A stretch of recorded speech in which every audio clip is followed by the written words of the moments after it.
Choice 2017, where we're doing nothing else but discussing politics. Once again, we're just 2 weeks, under 2 weeks. There's about 15 days to the general election. And we did ask you earlier on a Twitter poll this afternoon, do you think opinion polls are reliable? Do you believe in opinion polls? Do you think they are, they're right as far as your view is concerned? You can leave your comment on Twitter, of course, using a Twitter handle. That is at KTN News. My Twitter handle is at Yusuf Ibra. I'm going to go through some of your comments shortly. But here in studio, together with my panelists, they've been with me for the last, is it 1 hour? Actually, it's exactly 1 hour now. And Bichacha has raised something about Nairobi County, saying that Dr. Evans Kidero has failed in his 5-year term. So there's a possibility that people might go on for change. Even the elite like Bichachi, my friend, and myself, we judge people by waiting for results when we don't even interrogate the process that would bring that results. I listened to the debate that we had sometimes sponsored by your channel, and you hear people talking about trams, very expensive things, without interrogating how much money does the county receive from the central government, and how much does it collect, and how much does it use for current expenditure, and what is left. Nairobi collected 89 billion for all these years, and the central government gives it money only monthly to use. And more than half of this money is used to pay salaries. The rest is used for other recurrent expenditure. The county remains about 20 billion to spend on development. And there are very many things, including roads and so on, to do. So you cannot do them in the 4 years, all of them.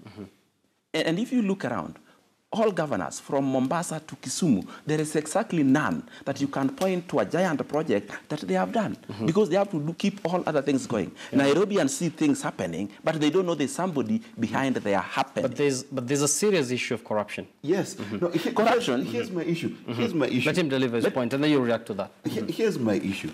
That the reality of the matter, and I keep going back to this issue, I am not looking for a 64-story building in Nairobi in 4 years. That's impossible. But what I'm looking for is Nairobi corruption-free. One of the reasons why Kenyans are loading Matiang'i is he walked into the education sector and totally overhauled it, okay? And it did not require an increase in budget to bring change to the education sector in this country. Today, we have Matiang'i A and non-Matiang'i A's. Why? Because someone stood up and said, without even having executive power themselves, to say, I'm going to change my nation.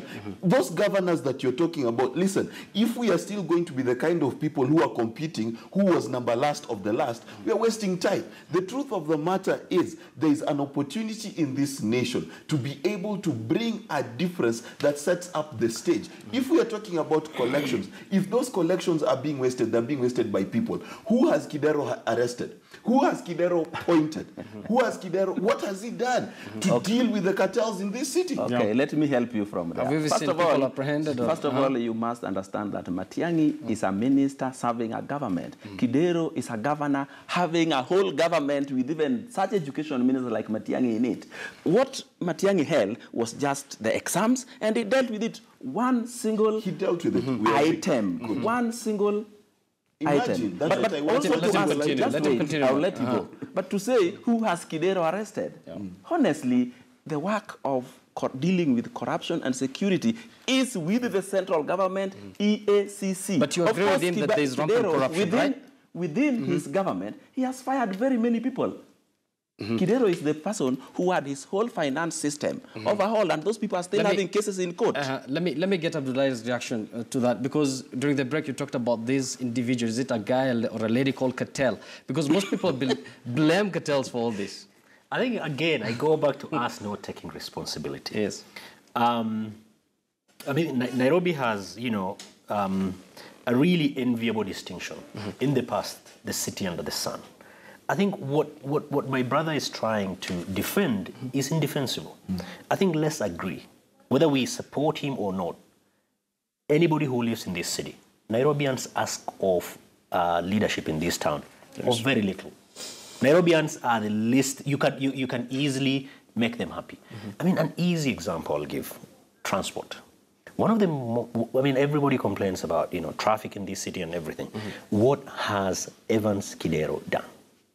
If he buys 100 buses two, let's say for instance, two going to, let's say, Westlands, one going, one coming, and ensure that these passes are clean, they have Wi-Fi, you are not allowed to eat in them, they have got designated stops, we'll get matatus out of business. What has Kidero done?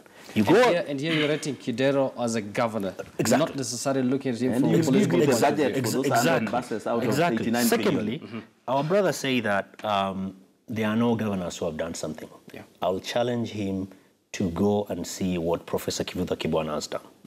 It's a model county that everybody that cares about this country need to go and see. He's completely transformed the county. Public participation is a different level. Everybody has got a health insurance. What is my concern is, even for us who are sitting here, I think we have not appreciated how transformative devolution is. Because this animal called devolution, we're not looking at it from one perspective. This is an incredibly transformative agenda of anything that we've done since independence. Nothing gets closer to devolution. However, in terms of our thinking, we're still stuck in national government way of thinking. If Evans Kidero has done a quarter of what Nairobians, which is nothing, by the way, just keeping the city clean, how much do you need? You have enough personnel, you have enough everything. The idea that everything is about money is not going to save Kidero, because what Nairobians is service delivery. He has the personnel for which my brother said that, you know, a lot of money goes into paying for the salaries. What are they doing? I think you need to understand one thing. Going to Kitui and coming to compare it with Nairobi. It's not Kitui, by the way. Makueni does not supply water to its citizens, does not collect garbage from citizens, does not provide any transport you are talking about. These are things that only are applicable in an urban setting like Nairobi. In fact, the mistake that we have, that actually the very Sonko is the one who has failed, he should have gone to the Senate to demand that Nairobi must have a higher amount of money from the central government because they do many, many more things that is expected only of an urban setting like Nairobi. Like when he says Kidero should have bought 100 buses. Have you calculated the amount that would be required to buy those 100 buses and run them? They are loans, but they are not loans. They are not even proper roads because majority of the roads in Nairobi are under the central government. And they are in bad shape. Don't even know. And they are in bad shape. Mark, those of So us that who is the central government's work. Road A1 is central government. Let me bring these other feeder roads are the guys. Let me bring Mark in. Let's put a bit of order. Number one, I agree with Owiti. A lot of the roads have not been done in Nairobi because they lie under central government, not just the highway. That's very strange. I found out the other day. But the second thing that is critical, yes, I agree with you. The Kidero's failure is tied to Sonko. Why? Because as the senator, he's supposed to have oversight over this city. And the guy spoke 32 times in 365 days times 4. So clearly, he's equally incompetent. So this is a competition of incompetence. However, the reality of the matter is this. To say that what happened in Makueni cannot be compared to Nairobi is misleading. And I'll tell you why. If there's a governor who has a grand platform in this nation, it is Kidero. And why? Because one of the key things that we need to understand as a nation, we cannot keep throwing money at problems and hoping they'll go away. This is why IBC is spending 50 billion and we're still complaining. The reality of the matter is this. What Kenya needs is leaders who have its people and its problems at heart. So what becomes the solution? It's very simple. If you can't afford 100 buses, where's the one? You understand? You So I think you've delivered your point. No. One will not make sense. Okay. What is the whole point of prototyping? Actually, let's have order. And of course, another issue is the supremacy wars between the national government and the county government. Some of the county governments saying that they are not being given enough cash, but the national government asking them, the small we've given you, what have you done with them? And a good example is Kilifi County, you know, where the president and the county governor, Amason Kingi, involved in some sort of war of words. Let's listen in. Miaka 4.5 sasa amepata zaidi ya bilioni 40 billion shillings imepitia mkono wake. Jameni, hata kama angekuwa mtu wa haki aseme ya kwamba kwa sababu ya njaa peke yake, kwa sababu ya njaa ya watu yangu nitatoa shilingi hata aseme bilioni 2 ajenge hapa, aweke dams hapa, afanye irrigation hapa, tungekuwa tukiongea juu ya njaa leo?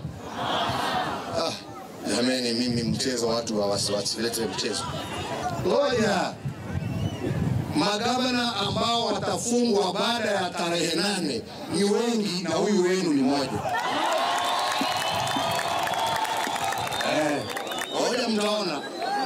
Ngoja mtaona watu wamechezea watu miaka na watawajionea.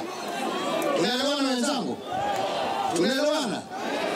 Mimi nataka nimwambie Mheshimiwa Uhuru Kenyatta akaangalie vitabu vyake.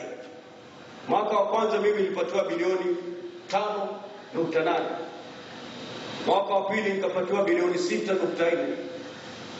Mwaka wa tatu nikapatiwa bilioni 7.4.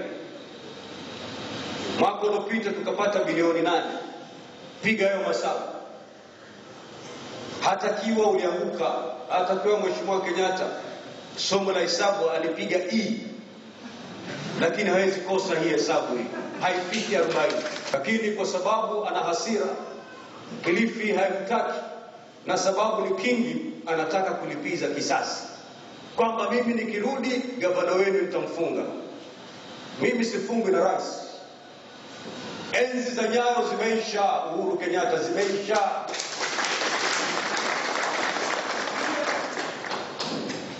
Mimi nitafungwa kama kuna ushahidi, na nitapelekwa kotini, na mahakama ndio itanisikiliza mimi.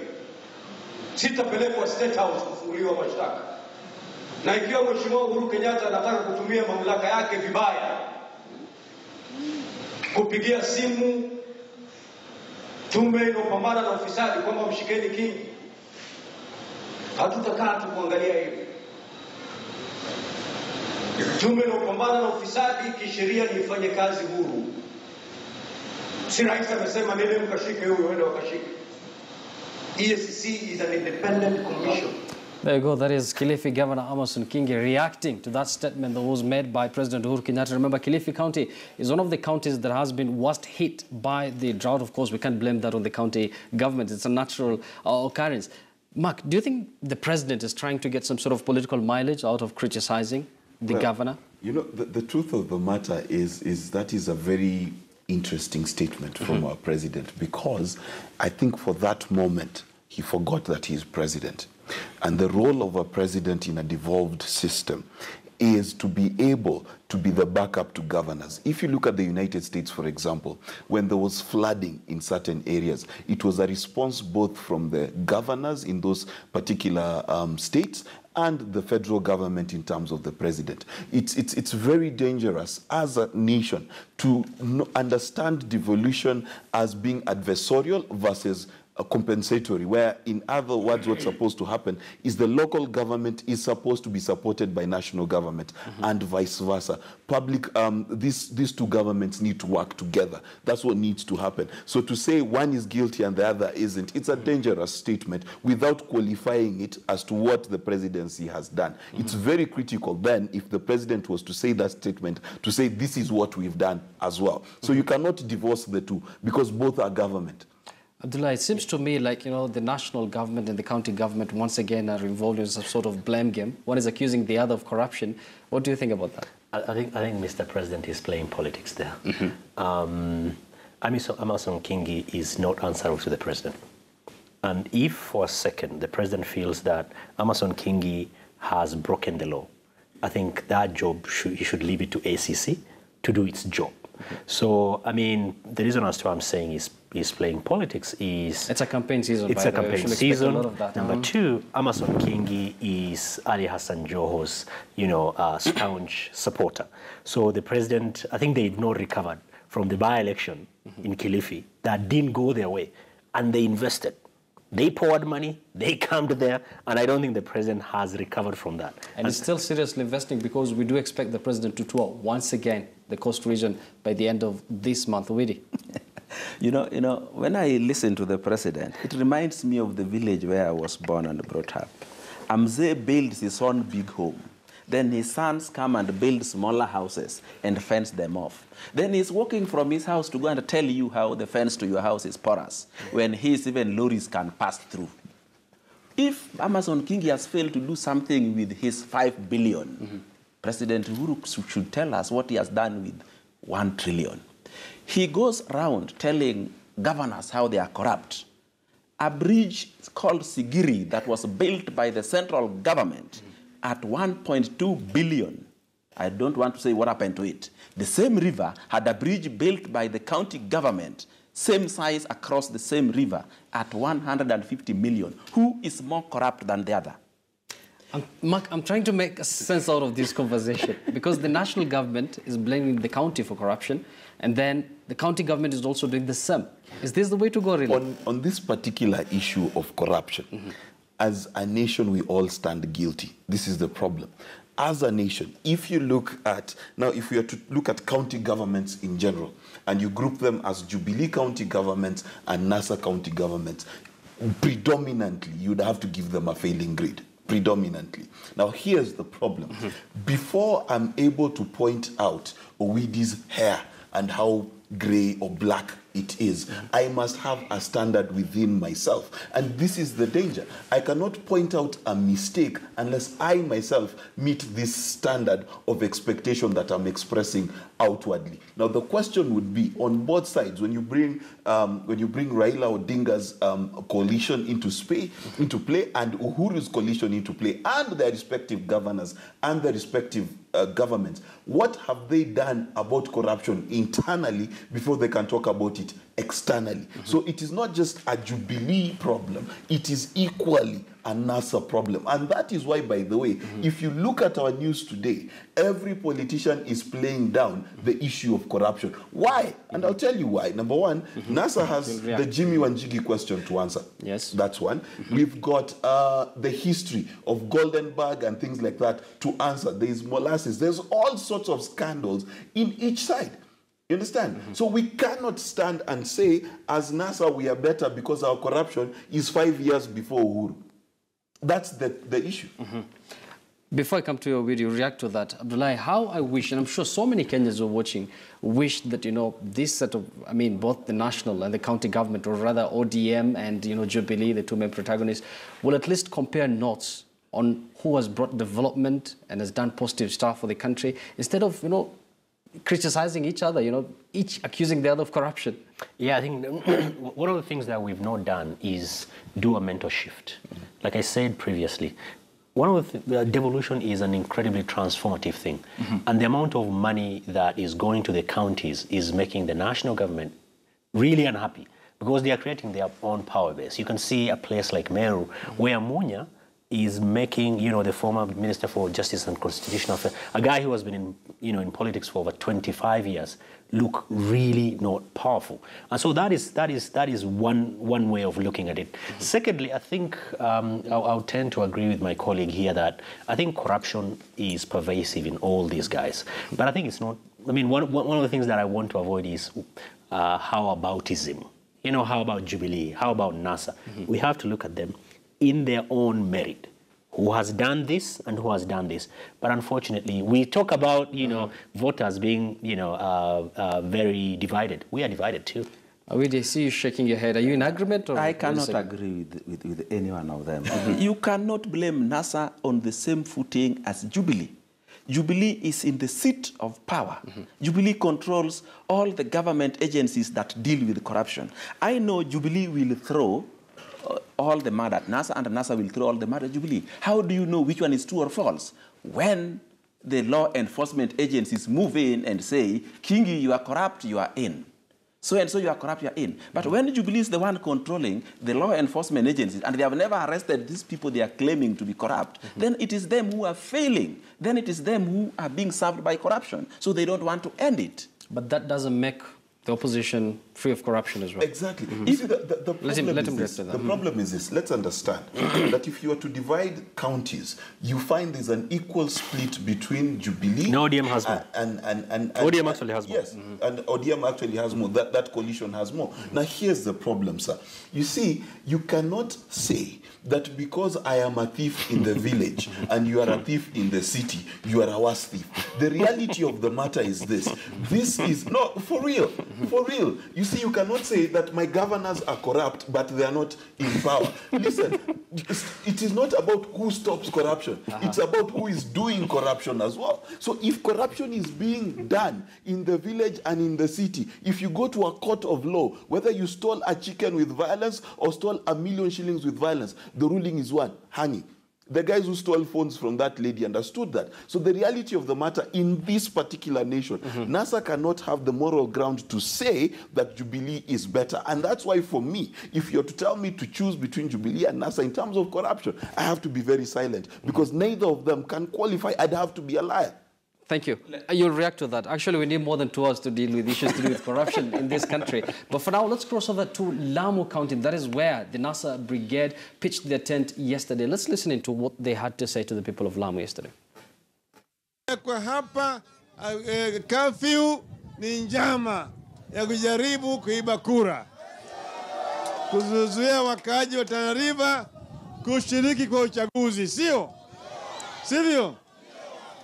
Tunaambia Uhuru Kenyatta, tunataka hii curfew ya Tana River iondolewe mara moja. Askari wetu wako kule Somalia. Sasa wamekaa kule Somalia miaka na miaka. Wanawao huko Somalia. Na upande yetu hapa tunawao na Al-Shabaab. Sisi tutaleta askari wetu nyumbani ili tuweke wao kwenye mpaka kulinda nchi yetu. Kuleta curfew wakati ni wiki 2 zimebaki Jubilee waende nyumbani ni njama ya kujaribu kuiba hapa. Na tunajua ni njama ya kulazimisha Governor Dado kwamba huyo bwana Matiang'i na watu yake mara moja wanaondoa curfew hapa Tana River. Na mimi nataka kukuambia there is nothing happening in Tana River that warrants a curfew at this time. Tunawaambia watoe clarification kwa hiyo advertisement yao ambayo wametoa hapa kwa lugha ambayo itaeleweka na mwananchi. Wasijaribu kuficha mambo kwa lugha ya Kimombo. Tunataka plain language ambayo itajulikana kulingana na uamuzi wa koti na kulingana na katiba ya Kenya. Well, and in connection to that, a while back, one of the NASA principals, that is Ford Kenya leader Moses Wetangula, had a press briefing where he also raised issues to do, what he termed as excessive militarization of NASA stronghold. And Widi, let me just start with you. Does the opposition have the right to raise alarm?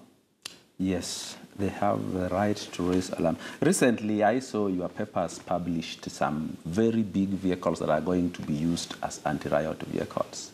You are spending billions to buy equipment to subdue your citizens when you cannot have the courtesy just to have a free and fair playing ground. When you list some places as hotspots, what you are telling the people living there that on the voting day don't come out, we will have violence. Because people want to listen to their government. When your government is already classifying you as hotspots and are on the same breath buying equipment to subdue you, that means it is really going to be a hotspot. What the government needed to do is this. If you think this place is a hotspot, bring equipment to deal with it silently. But when you go publishing it, you are telling those people, don't come out to vote on that day, there will be violence. And if you look at the majority of the places which were declared as hotspots, they are definitely NASA strongholds. And that is not enough. In the strongholds which are not, in areas which are not NASA strongholds, they already believe the government is theirs, so nothing will happen to them. Whether they are those tracks or not, they will still come out and vote. We saw what happened in Mombasa in 2013. Exactly what is happening now. There were curfews here and there, and when it reached the voting day, the first news that reached me early in the morning was a truckload of policemen have all been killed. To date, we are not sure what really happened to the killers. Curfews have been imposed on Tana River, Lamu, as well as Mandera counties because of issues to do with the Al-Shabaab and terror-related issues. Do you think it's connected to the election? If you remember 2013 and 2007, there are certain weird things that used to happen near elections. Number one, we were having bombings in Isili every 2 weeks. You remember that? Yes. Number two, we had Mombasa Republican Council. Number 3, we had some people called Mungiki who were always regrouping around elections. Now, the thing that I thank God for in this particular election, we've not seen such groupings become the norm, okay? In fact, terrorism in this city has gone down to the extent, remember there was a bomb that was thrown at Ambassador here in town. So the reality of the matter is, are we living in a more secure Kenya? Yes, we are. Now, the question is this: if Al-Shabaab, is it a political entity in this country? It's not. It is an external force. And whether we have an election or not, the government of the day is tasked with the responsibility of keeping that particular county safe. And if that calls for a curfew so that I won't die, please curfew me every day. That is the reality. Now, connecting security issues, and this goes into the Matiang'i meeting as well, with possible collusion and voter disparaging the voter is not a correct measure. Do you know why? Because the reality of the matter, we need to understand that the government needs to continue working, even on election day and even on the 9th. Whoever wins, the government has to continue operating, and the police need to do their job. Abdullahi, yes. I'm sure you understand matters to do with security, and this is not the first time the curfew has been imposed, mostly in these counties in the north, and it has everything to do with the porous border with Somalia.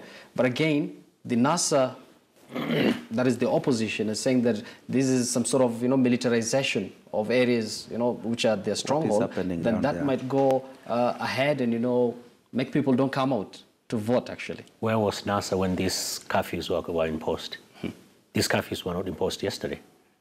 So I think NASA should also be honest when they are saying that this is their strongholds. Northern part of Kenya is not NASA's stronghold. A place like Marsabit, they only have, I think, one seat, one candidate running. So NASA should stop playing politics. In fact, some of those areas are Jubilee areas. Places like Mpeketoni, the MP is a Jubilee MP. So that's number one. Number two, I think what my brother said here makes a lot of sense, and we have to be very careful. What scale are we using to qualify an area hotspot? What is it that we are using? This word has been thrown around very easily. If we are not very careful, and it's just a very arbitrary scale, we qualify this place as a hotspot, the government has the role of providing security. They will over-deploy, and that could suppress the votes. So that is my concern with, us saying that this area is a hotspot. We've got to be very careful.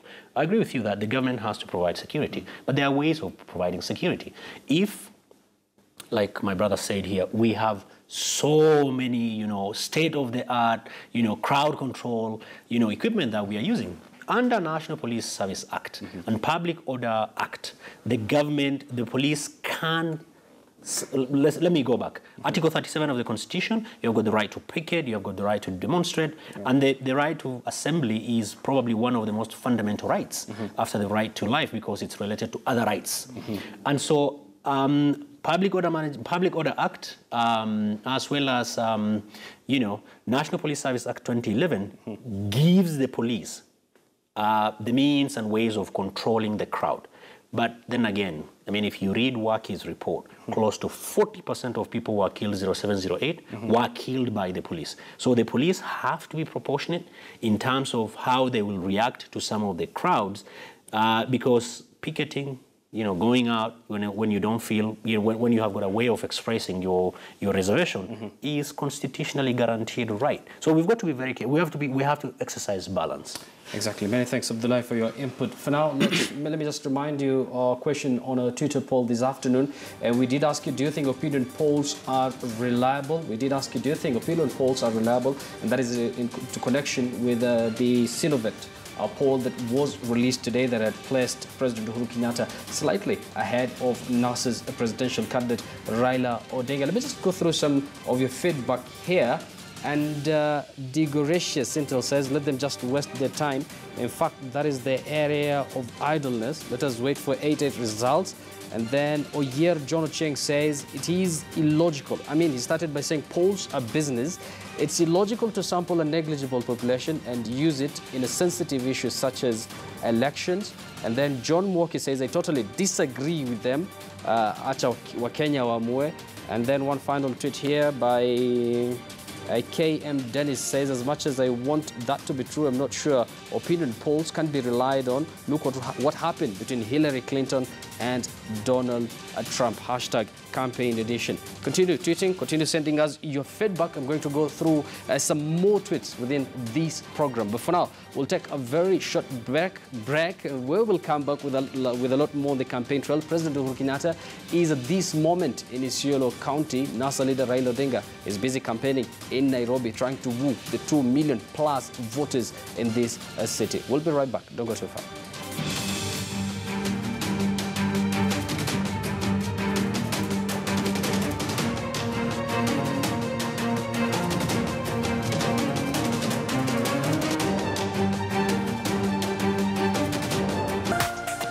This is KTN News.